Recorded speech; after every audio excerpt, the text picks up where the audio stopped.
Pour l'actualité financière, vous comptez sur le brief. Pour une carrière internationale en finance, comptez sur le Luxembourg. Bonjour à toutes et à tous, nous sommes le vendredi 24 juillet et voici notre regard sur l'actualité, l'essentiel pour celles et ceux qui ont l'esprit d'entreprendre.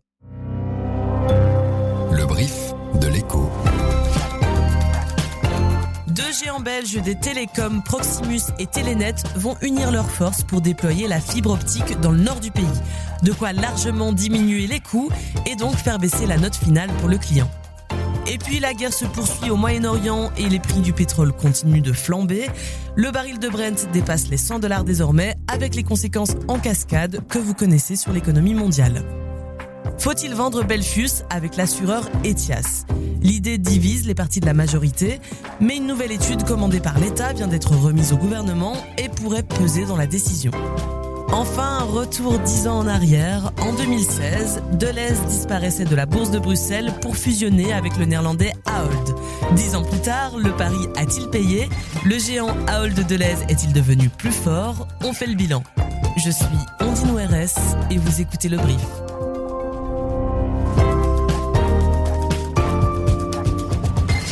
Le brief. Cette info dès 7h.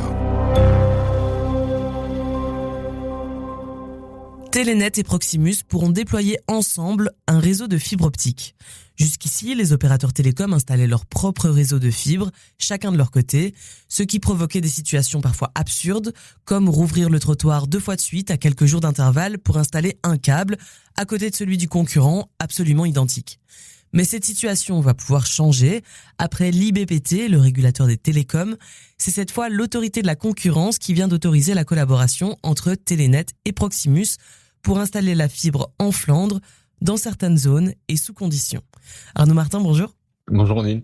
Arnaud, tu suis les télécoms pour l'écho. Cette concurrence sur l'infrastructure qui avait lieu jusqu'à présent, c'était un peu un non-sens économique. Alors est-ce qu'on peut espérer que ce partenariat se répercute sur la facture du consommateur désormais ? Oui, effectivement, c'est en tout cas l'intérêt d'un tel accord et c'est d'ailleurs ce qui a motivé l'autorité de la concurrence à donner son feu vert pour un tel projet.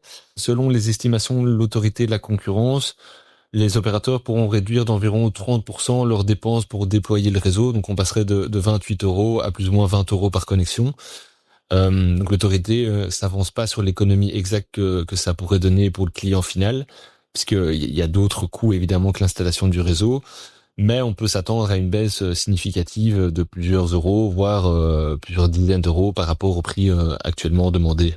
Donc c'est plutôt une bonne nouvelle pour les consommateurs. Mais est-ce que les autres opérateurs actifs en Belgique, comme par exemple Orange et Digi, pourraient aussi passer par le réseau de fibre optique aux mêmes conditions ? Oui, l'accord prévoit que le nouveau réseau soit accessible à tous les opérateurs qui voudraient l'utiliser. Donc effectivement, on pense à Digi ou à Orange. Et donc concrètement, ils devront payer une location en quelque sorte de 20 € par client. C'est forcément très intéressant pour eux puisqu'ils pourront directement proposer la fibre à 2 millions de Flamands sans même avoir un seul câble installé. Et ça signifie aussi que ça va augmenter la concurrence et donc forcément jouer sur les prix.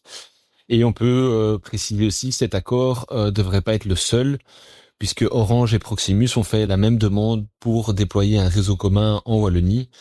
Et a priori, là, la réponse de l'autorité de la concurrence est prévue pour l'année prochaine. Oui, donc ici on parle d'un déploiement en Flandre, mais qui devrait en inspirer d'autres pour faire la même chose dans le sud du pays. Merci Arnaud.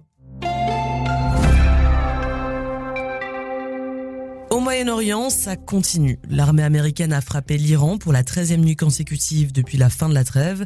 L'objectif est de mettre la pression sur les gardiens de la révolution iraniens qui continuent leur stratégie de menace et de pression dans le détroit d'Ormuz. Un navire a pris feu hier en tentant de traverser une zone minée et d'autres bateaux ont été obligés de faire demi-tour. Et par ailleurs, les Houthis, les rebelles yéménites financés par l'Iran, ont revendiqué des frappes sur 2 pétroliers saoudiens dans le détroit de Bab el-Mandeb qui relie la mer Rouge et le canal de Suez à l'océan Indien. Donald Trump a rajouté de l'huile sur le feu en début d'après-midi hier en agitant la menace de représailles en cas de nouvelles frappes en mer Rouge et Trump a aussi assuré que l'Iran devra rembourser tous les dommages causés. Il n'en fallait pas plus pour que le cours du pétrole s'envole à nouveau.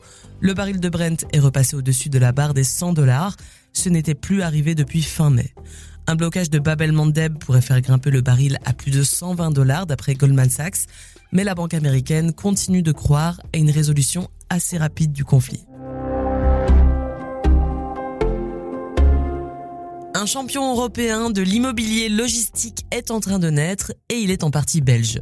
Le groupe WDP vient d'annoncer le rachat de son concurrent français Argan. Ensemble, ils formeront un mastodonte logistique de plus de 13 milliards d'euros d'actifs, présent dans 8 pays et propriétaire de milliers d'entrepôts. Concrètement, cette fusion permettra à WDP de devenir l'un des 3 plus grands acteurs européens du secteur. La France deviendra même son deuxième marché, juste derrière le Benelux. L'opération doit encore être approuvée par les actionnaires de WDP, qui est une entreprise cotée, et par les autorités de la concurrence. Mais si tout se déroule comme prévu, le nouveau géant verra le jour au début de l'année prochaine. Vous le savez, partout en Europe, les budgets de la défense explosent sous la pression des États-Unis. Et dans ce contexte, un avion de chasse continue de faire les affaires de plusieurs entreprises belges, le F-16. La Belgique a longtemps fait voler cet appareil avant de le remplacer progressivement par le F-35. Mais le F-16 reste aussi une histoire industrielle belge. Depuis les tout premiers modèles, la Sapka fabrique certaines pièces des ailes de l'appareil et elle continue de le faire aujourd'hui. De son côté, une autre boîte belge, Sabena, s'est imposée comme l'un des grands spécialistes mondiaux de la maintenance et de la réparation des F-16. Olivier Gosset, c'est toi qui suis ces entreprises à l'Écho. Cette expertise de Sabena vient d'être renforcée par un partenariat à long terme avec le fabricant des F-16, l'américain Lockheed Martin. Oui, bonjour Ondine. En fait, il faut savoir que le F-16, malgré son âge, donc il a été mis sur la planche à dessin il y a plus de 50 ans, il est encore en service dans de nombreux pays dans le monde, 29, et il y a même encore des versions modernes qui sortent et qui intègrent des éléments d'avions de combat de nouvelle génération. Actuellement, Sabena Engineering fait déjà de la maintenance pour plusieurs pays sur les F-16, mais ici maintenant, cette maintenance va s'opérer directement en collaboration avec Lockheed Martin, qui délègue quelque part ses compétences à Sabena Engineering pour l'Europe. Alors, autre chose, c'est que maintenant, Sabena Engineering va pouvoir faire justement de la maintenance et de l'entretien, voire de la modernisation, sur les nouveaux avions extrêmement modernes, et Sabena Engineering va pouvoir faire de la maintenance sur ces appareils-là. Donc ce partenariat devrait assurer des décennies de travail à Sabena Engineering et il devrait aussi se traduire par une augmentation de l'emploi sur le site de Gosselies. Merci Olivier. 890 millions de dollars, c'est le montant de la double amende infligée par la Commission européenne hier à Google. La décision était dans l'air depuis près d'1 an. Cette fois, l'Union européenne a dégainé son Digital Market Act, sa loi pour encadrer les géants du numérique. La Commission reproche 2 choses à Google. D'abord, d'avoir favorisé ses propres services dans les résultats de recherche. Ensuite, d'avoir imposé des règles jugées trop contraignantes aux développeurs d'applications sur Google Play. Google conteste immédiatement cette décision. Ce n'est d'ailleurs pas la première fois que le groupe est sanctionné en Europe.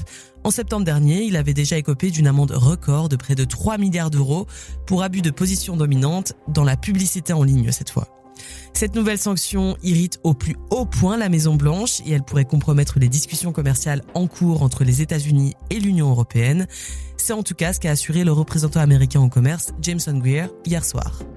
Et d'ailleurs, peu après, l'administration Trump a annoncé des nouveaux droits de douane contre une 60aine de pays, dont l'Union européenne. Et oui, encore. Mais ces surtaxes arrivent en fait au moment où les surtaxes temporaires mises en place par Donald Trump en février après l'arrêt de la Cour suprême arrivent à échéance. La Maison-Blanche prétend cette fois que l'objectif c'est de lutter contre le travail forcé, encore à l'œuvre chez certains de ses partenaires commerciaux. Faut-il vendre une partie de Belfius avec l'assureur Ethias ? La question divise toujours le gouvernement. On le sait, le MR est pour, mais les autres partis beaucoup moins. Alors, la SFPIM, le bras financier du fédéral, a commandé une étude sur la question. Christine Scharff, tu as pu consulter cette étude et sa conclusion est assez claire. Une vente couplée de Belfius avec Ethias ne serait ni profitable pour les entreprises ni pour les actionnaires. Oui, donc ce que dit l'étude, c'est que arrêter la privatisation partielle de Belfius qu'on vient de lancer, ça ne serait pas très sérieux, ça ferait courir un risque réputationnel à la Belgique. Et poursuivre la privatisation tout en imaginant un rapprochement entre Ethias et Belfius, ça générerait pas mal de complexité. Il y aurait aussi des risques juridiques parce qu'il y a d'autres compagnies d'assurance qui sont intéressées par Ethias et donc elles pourraient se plaindre que la procédure n'a pas été plus ouverte. Et puis, ça engendrerait des délais pour l'État qui compte à la fois sur un dividende exceptionnel venu de Belfius et sur les recettes de la vente. Et donc, ça retarderait l'arrivée de cet argent. Reste donc l'idée d'une vente d'Ethias seule, mais pour ça, il faudrait que 2 actionnaires au moins acceptent de céder leur part, région flamande, région wallonne ou fédérale, mais on sait que les régions tiennent beaucoup à cette participation qui est assez lucrative.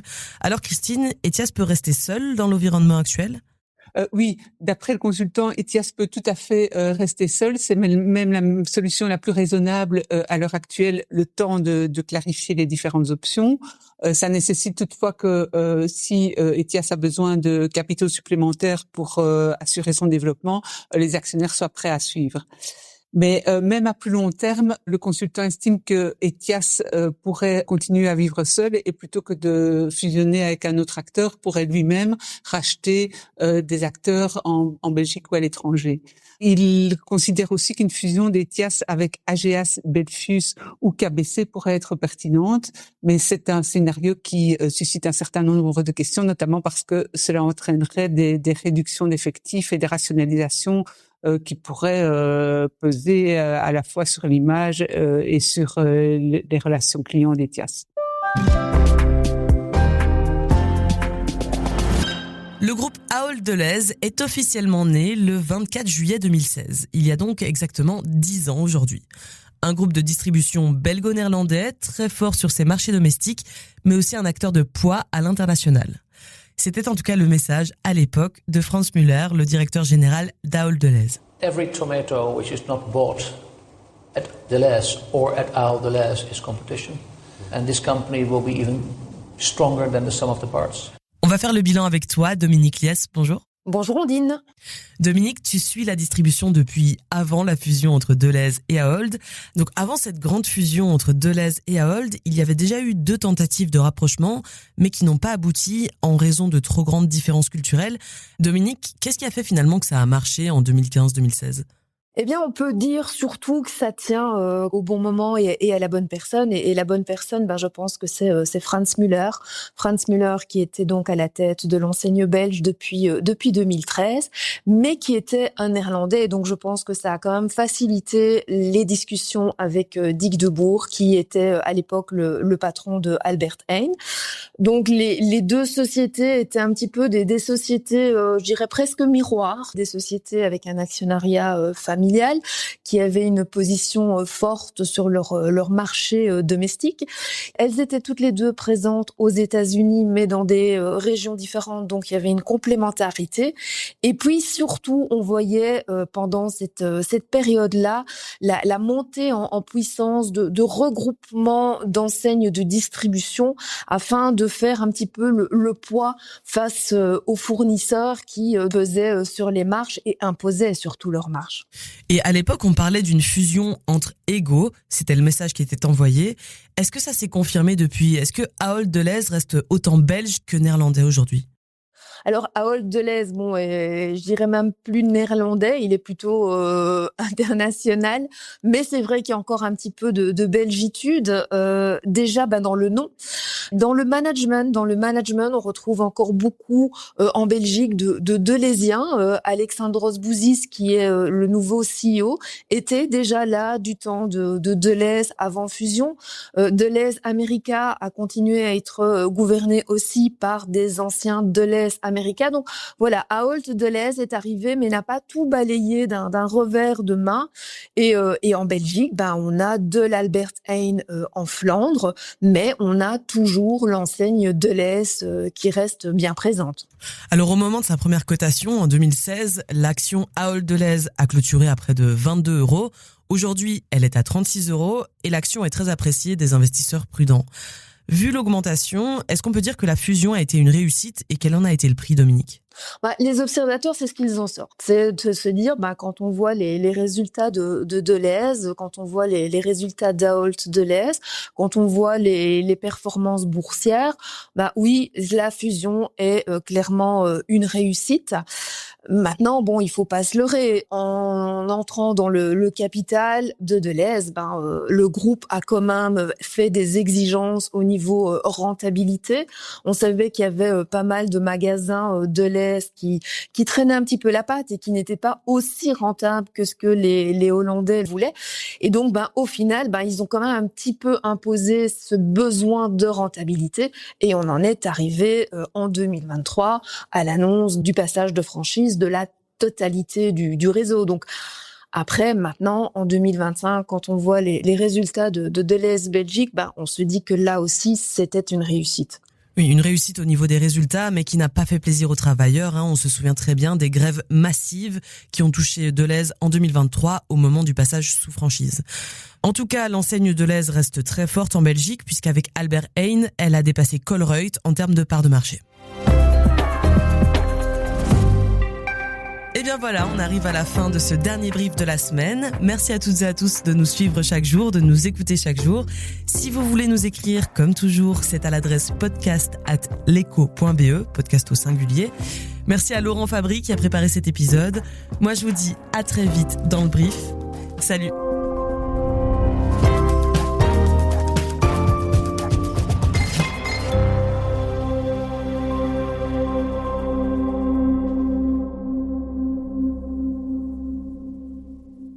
Au Luxembourg, pas besoin de choisir entre une carrière en finance et une qualité de vie exceptionnelle. Ici, vous avez les deux.